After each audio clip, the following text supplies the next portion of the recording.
President Buhari was sworn in yesterday, but notably, former presidents were absent. And what's the deal with the OIC? This is Plus Politics, and I am Mary Anna Combe.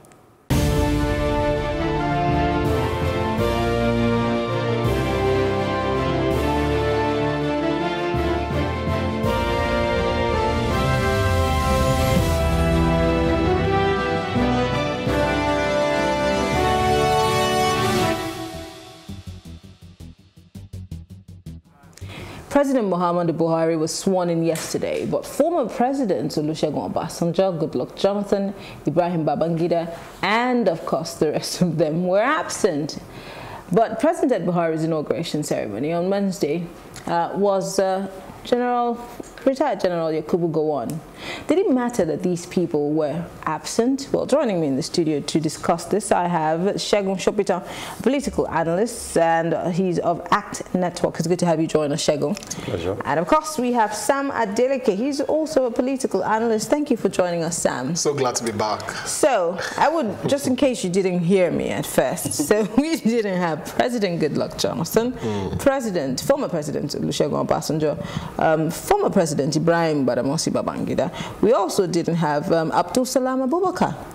None of these people showed up. And one would wonder why. It was just one former president. Now, let's start from, it was a low-key event. Although the issue of low-key is still debatable. A lot of people are saying, is low-key? Yes, a lot of people are saying, you're wasting taxpayers' money. With the brand new 2018 Mercedes-Benz. And you said it was low-key. We didn't see anything that was low-key, but for the empty seats by the former presidents. Why didn't you have it in a closed door? You don't have a closed door event in the executive chambers, being that it's your second tenure. So if you didn't want to have a big event, you should have done that. But let's start with the missing pieces. I'll start with you. Why do you think that these very reputable government officials were not at that event?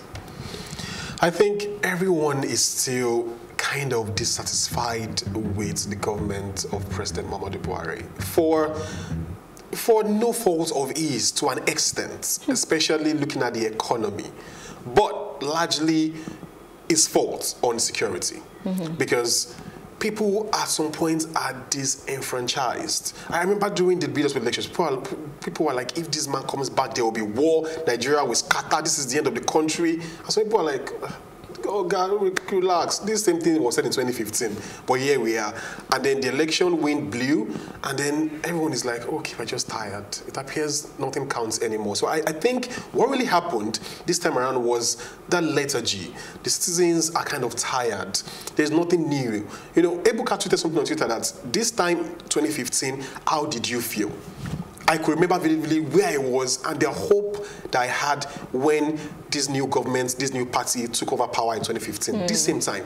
You know, so thinking about that and now is simply the best way to measure. Could it be the old wife syndrome? Like, we know you, we already same old, you know, so maybe, you know, people were not as energetic as they excited and hopeful, because there's a new wave of leadership and governance will blow, that, you know, okay, the old has gone, the new has arrived, you know, but that did not come. We didn't feel that yesterday. Everybody was just at home and just taking a day off, nothing new. Wow. You know. Shago, he had to exhale.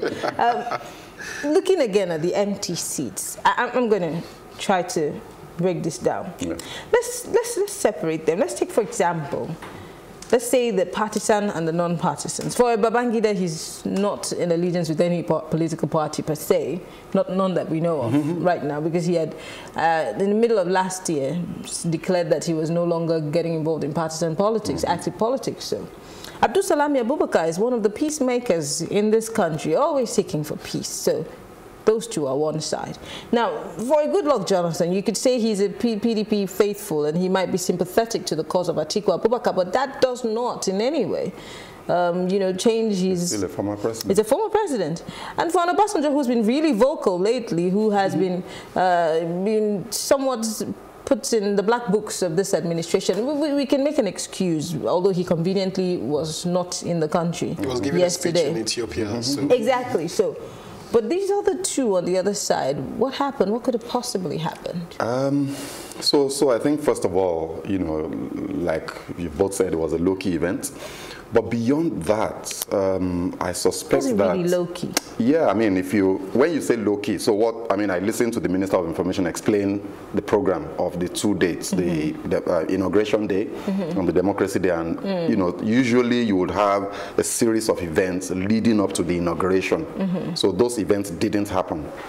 They've been shifted till June 12th. So in that sense, it was low-key. So all of the, you would have seminars, you'd have, why are you shaking? you have a series of activities that would normally lead up, and it costs, you know, whatever, I don't know, nobody ever knows. And yesterday's didn't cost anything. We need to do, of course it would have cost, but I think the point was to save money, not to spend that money twice. It's pretty tough to play the devil. No, seriously, I think I heard him say this, and it makes sense. Yeah. They reduced the number of events leading up to inauguration, of course, so that they could shift it. So we expect those ones during in fact, leading up to June 12th. The program was released by the Minister of Information, so it's out there. So that's on that score. But with regards to why some of these former presidents were not around, I suspect that it's as a result of the philosophical battle that this last election represented. Because for me, that's what it was. It was a referendum, as one of the international newspapers said, of the poor on the elite. It was a straight battle between people who felt cheated and underprivileged and who felt that this president was their champion, and the people who felt this guy is strangulating the economy, you know, things are not going well. Remember that in the run-up to that elections, there was an endorsement. There was a battle of the generals.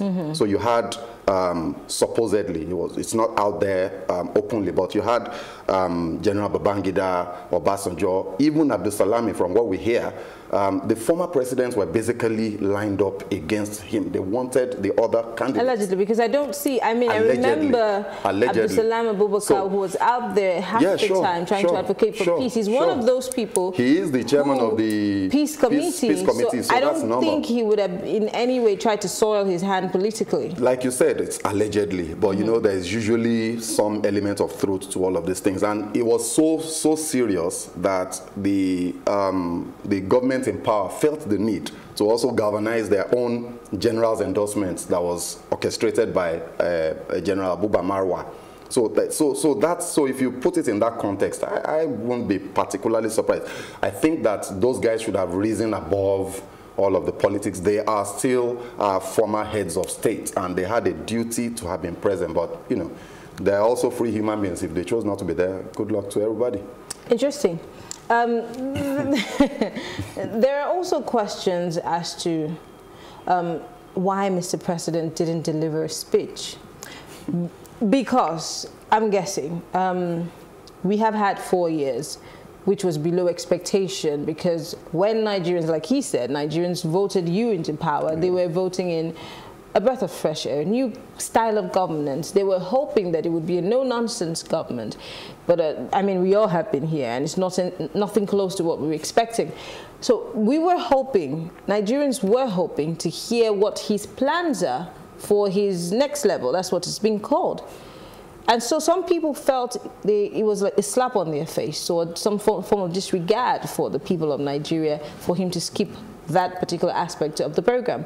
Because this is an inauguration. There has to be an inaugural speech, not waiting for Democracy Day, because Democracy Day is totally different from the day we swear in a president. I think that was a really calculated effort by the government and the handlers of President Buhari to intentionally disallow him from giving that speech. If you notice, then a video interview came out afterwards. Was it before or afterwards? Just before. Just before. 24 hours. The day before. Exactly. For 48 hours. With the NCA, where the president was now talking and saying everything. It was like a question and answer. Did you get it? So apparently, that was a calculated. They knew that they weren't going to allow him to give a speech, and they did not want him to face that live experience with Nigerians. That was what happened during the interview with this woman, Kadaria Ahmed, during the elections. Because President Buhari is obviously not physically sound to answer live questions and even to deliver speeches. But it wasn't a question and answer. It was an inaugural speech. Nigerians would never forget. Nigerians would never forget exactly the speech of 2015. We still remember the "I am for everybody and I'm not for no one." I mean, so they didn't want to take chances this time around. For a bigger, better, and because people were looking for reassurance. It was really a disappointment because even state governors gave their speeches. How much more you, the president? We know that it's a low-key event. For crying out loud, inauguration speech is the least you can give us as Nigerians. Even if you're going to give an account of what you've done in the past 4 years, at least say something. Don't just come, sign some papers, pledge, and then go home like you don't care. It simply shows the sign of things to come, that this is the way this president will treat us for the next 4 years. Because if you do not follow some symbolic step and lineup of events, which shows that you're not just, we don't want to hear you as Buhari, we're hearing you as the president of the Federal Republic of Nigeria, taking a second term oath of office. So these are things that this president goofed, and whoever advised him, they didn't do well. I think it is not a good omen. But back to you, Segun. I saw a lot of reactions on social media, especially Twitter. Some people said they forgot the speech at home, they made fun of it, all kinds of things. As usual. Again, the handlers of Mr. President in these 4 years, a lot of people have also scored them very low, being that every calculated attempt has somewhat flopped, and some made the president look worse and worse. But I'm just wondering, why skip a speech which is of utmost importance to the people? And what exactly do you think this would, I mean, if they save the speech for June 12, I'm hoping that that's what they're doing, but would it matter in June 12 to Nigerians in general? Look, just like you say, I tweeted after this and I said, who are the people that advises the president? It's weird. It's one of the most befuddling things. It's Inauguration Day. It's practically the most important day in your tenure. It's the day that you start the race. So you have, it's not a duty. I don't think it's anywhere in the Constitution that he has to give a speech. Actually. So it's not about that. He was within his rights not to have done it. So we must say that. But if you understand the weight of responsibility that is on your shoulders as the president of 200 million Nigerians who are all looking up to you in a country where government determines everything, I mean, there's no way in the world that you would not have had that day and told us what the plan was for the next 4 years. Bearing in mind that the past 4 years were underwhelming. I always like using that word because that's what it was. There was so much expectation, just like you said, immediately after 2015, a lot of people were hopeful, oh, things are going to be different and all that. Things are different. Maybe not the way you expected. Yeah, maybe not the way we expected. Things are so different in the same way. So the more things change, the more they remained the same. It was almost like you were acting a movie.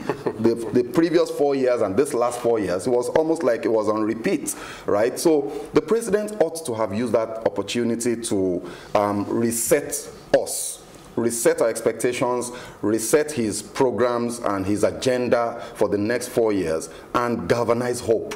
You see, that's one thing he failed to do in the first term, and it's still the same thing he's failing. He's starting off so terribly. You are the president. One of the major jobs you have is to lead, is to be the visionary leader, the charismatic galvanizer of human resources. So he failed woefully in that. Now, you can't postpone it, because the two events are two very different things. That's correct. The speech that we're expecting on an inauguration day is about your administration. The speech we want to hear from you on Democracy Day is about the importance of democracy and why, it's a victory that we had it for so long, and all of that. It's a completely past. Absolutely. Honor those people, honor MKO, whatever you want to do. But it's a completely different event. It's a completely different, so you can't postpone one activity from this and put it in the other. So, for me, that was a fail. It was a massive fail, and I think that the people around the president, his chief of staff, his secretary to the government of the federation, and all the guys that are involved in planning this event, they need to look at themselves and acknowledge that they did not do well. Let's talk about the messaging in Mr. President's past 4 years. I remember, I was still on the radio at the time, and a lot of people kept saying, why does the president wait until he's out of the country to address us Nigerians? Is it that he prefers the foreign media to the media? You know, we hardly ever heard the president. I mean, and I hate it when we try to compare Nigeria to America, but at every opportunity Trump has, he speaks. The guy tweets every day. Let's not go too far. Let's go to Ramaphosa. He's just right here. He's just here in South Africa. Yeah. Every opportunity they have, they're talking to their people. And for a country, like you said, with so many people and so many problems, and in the thick of insecurity and all kinds of, you know, ethnicity crisis and kidnappings, wouldn't it have been better to speak out to the people of Nigeria than keep, you know, mute about it? So let's look at the messaging. Do you think it's going to change? Will the president be operating a more of a closed, open door policy, I beg your pardon? Or will we be seeing unifying messages, not like Mohammed saying something else and Garba Shehu trying to change this, you know? Will we see a uniformity in the messaging in the new dispensation? You know, we can only be hopeful, because right now, what keeps humans alive, even Nigerians especially, is hope. You know, the religious bodies trade on hope. It will be better, it go better. And that is why we have been kept from the trenches all these years. Because in other climes, when governments err on basic communication, on misperception, on issues that are germane to human lives, people go on the streets to protest every day. France has been protesting since January, and the government and the governor and the president rather has been speaking to the people. To be honest, I think that is an opportunity to tell the president's handlers, because they think they speak for the president, but there's nothing as hearing the president speak himself. Every day, Festus Keyamo, Femi Adesina, Garba Shehu, Tolu Ogunlesi, they tweet and talk about things the president is doing, press releases, but there's nothing as hearing President Muhammadu Buhari speak himself. So this is an opportunity to tell him that Nigerians want to hear you. Talk more to us. Let the economy fuel you. Each time Trump tweets, the stock market either goes up or goes down. That inauguration speech, like you mentioned, could have also helped build investor confidence. These are things that help to let Nigerians know, okay, we have a president who actually is a man of his own. People do believe that we have the cabal, that Buhari is not ruling. That perception is so real that there are people who are governing this country that we do not see, people that we did not elect. So we want to say that for the next 4 years, let the handlers of the president tell the president to speak more to the people. You don't have to give us eye-sounding words or quotable quotes. Be humane. Don't tell us that the IG is getting lean, so he's working. Tell us that, oh, I commiserate, I commiserate with the souls that are lost in Zamfara, with the killings in Kaduna. Let us hear, let us feel your humanity. Don't make a joke of everything. People are suffering. We want to hear that from the president. We want to feel him these next 4 years. What's the messaging? Before we move on to other matters, what's the messaging that you think we need to push so the president can change in his new administration? Unfortunately, I'm not as optimistic as he is. You know, because for one simple reason, you have to understand. I'm old enough to have been around when Buhari ruled in his first term. The guy has not changed. He hasn't changed. What you are saying today is what he is. He is a reticent person who does not like speaking. General Tunde Idiagbon was the face of that administration. Pastor Yemi Oshibajo is the face of this administration. The president, look, and I also disagree with people that say that Buhari can't talk. He could have done that interview. He could have done it. He could have done it. He is not a dull guy like people say. Because if you listen to him talk, you understand he's very witty. True. He's got this sharp, dry wit of the British, you know, that kind of thing. He's not a dumb guy. Yeah, he's not vast in economics and all of those things, but he can take you one-on-one and have a conversation. So why is he not doing it? Because he doesn't want to. So I'm not expecting anything much different. I think we're going to continue to see the senior special advisor on media say his own, and the Minister of Information will say his own, and everything will be as they are. I'm not very hopeful. I'm so sorry. Which is why he should have spoken to us yesterday. Yeah, that would have set a tone, and that would have told us that things are going to be different. But for what he did yesterday, he just told me. And again, it's telling his handlers, guys, get ready to start talking for me. Keep talking for me for the next 4 years. It's the same. It's more of the same. You know. I'm a bit sad already. But let's talk about the IOC. The president jetted out today to Saudi Arabia for the IOC. Now, I'll take you back. It's coming back next week. I'll take you back to the Jonathan administration. The APC, the opposition at the time, blamed Jonathan for retaining an idea that was put together by Ibrahim Babangida when he was a military head of state. But fast forward to 2019, you had an inauguration. You barely spoke to your people. They don't even know what the next 4 years holds for them. But you're very excited to jet out to another country to talk about, you know, the IOC. What is the relevance of the IOC to us Nigerians? How does this even in any way benefit us? Is it as important as us wanting to hear what the president's plans are for 2019 and beyond? The IOC, Organization of Islamic... That's OIC. OIC, sorry, Organization of Islamic Conference, is what they call it now. Unlike what a lot of people assumed then, when you say OIC, they say Organization of Islamic Countries. It's not, it's Islamic Conference, and it's an amalgamation of a coming together of countries that are predominantly Islamic and some that are not so predominantly Islamic. So it's a sort of delicate balance that we've got to strike here. Now, first of all, General Babangida was not the one that took Nigeria into the IOC. It was actually General Gowon. As far back as, as far back as just during the Civil War. So the story out there is that he needed, during that war, in the heat of the war, General Ojukwu was also reaching out to foreign powers and all that. And on the other side, the federal government also needed to reach out to foreign powers. So one of the things that General Gowon did then was to go to Saudi Arabia, and it was about that time that the OIC was formed. So he was able to get support from those group of Muslim countries as an observer. So what happened in 1986 was that General Babangida was the one that ratified our membership. We became a full due-paying member in 1986.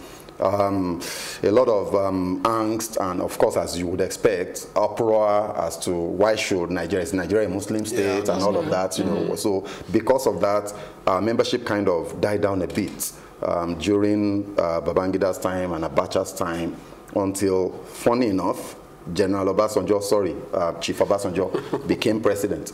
And he renewed our membership. So we need to get those facts right. For people who might begin to think, oh, it's a Muslim versus Christian thing. No, it's just a country taking advantage of a group of country, a bilateral organization where there might be some economic benefits. That's correct. Maybe you might want to say, oh, well, it's an Islamic organization, so maybe there will be some undertones of religious, I don't know, indoctrination or game playing. But we have to believe that the primary objective is economic, and because of the benefits of, you know, getting advantages or benefits from countries like Saudi Arabia and other members of that group. I think we've got to look at it that way. For me, that's the way I'm dealing with it. So I'm just wondering quickly, because we have just 1 minute, Sam. How does this, because the president, according to his aides, he's going there to talk about how they could deal with counter-terrorism. And again, let's be fair to the president. We are facing serious terrorist activities in our country in the guise of all kinds of things. So maybe he couldn't wait to be part of this meeting because he knows that his house is on fire.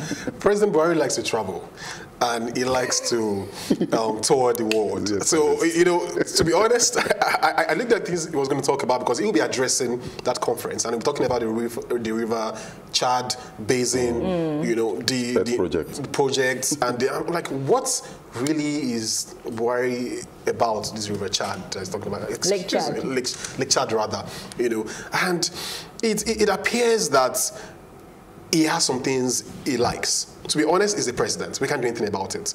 It's just for us to put pressure on him to ensure that whatever he chooses to do it well, and let us see results. Because it's not just about the optics. He's going, we can't stop him. Wherever you are going, we need results. Don't just show us the process, deliver the results. But are we ready to make sure that we see those results, whether they're there or not? I mean, because we need to put pressure on our leaders, but are we putting pressure, or are we just paying lip service to it? Well, thank you very much, Sam Adeleke and Segun Shopita, but they're not going anywhere, because we'll take a short break, and when we return, we'll be talking about the demolition of statues in Imo. Yes, Ihedioha is working. We'll be right back after the break.